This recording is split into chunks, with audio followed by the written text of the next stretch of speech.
Dédicace, dedication. We'll read this once in French and then in English.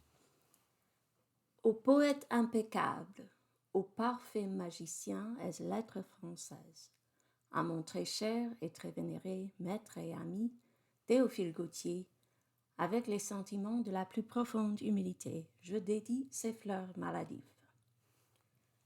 And so in English we have to the impeccable poet, to the perfect magician in French literature, to my very dear and very honored master and friend, Théophile Gautier, with sentiments of the deepest humility, I dedicate these sickly flowers.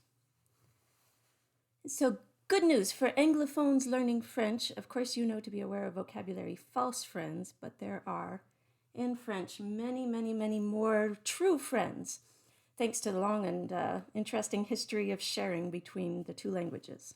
So, a whole lot of words here like poet, impeccable, magician. You don't really have to look all those up when you cross them. Some notes on other vocabulary here. Oh, you see this little word repeated twice here means à le, to the. And this is one of those mandatory contractions in French. You'll never see à le, it always contracts to o. We have another little tiny word in the second line here. Es or is, I think, a little bit old. You won't see this one as much, but it basically means in the, dans les or à les.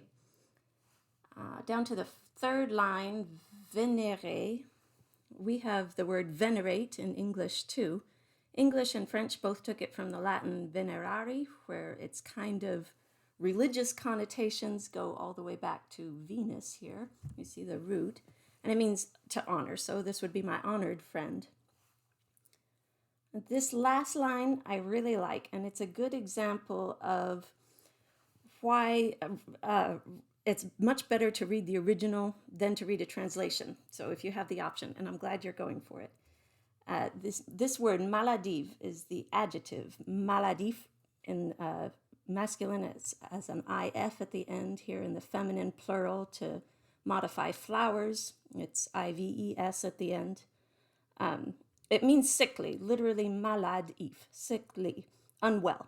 That's what it means. However, also a pretty obvious callback to the title of the book, which with the English equivalents, mal is bad or evil, sickly is sick. So I've seen it translated a couple of different ways, but with the English, it's really hard to replicate what he's done here with the wordplay with the title. Which is the correct way to translate it? I don't know. I don't really want to try to teach poetry appreciation.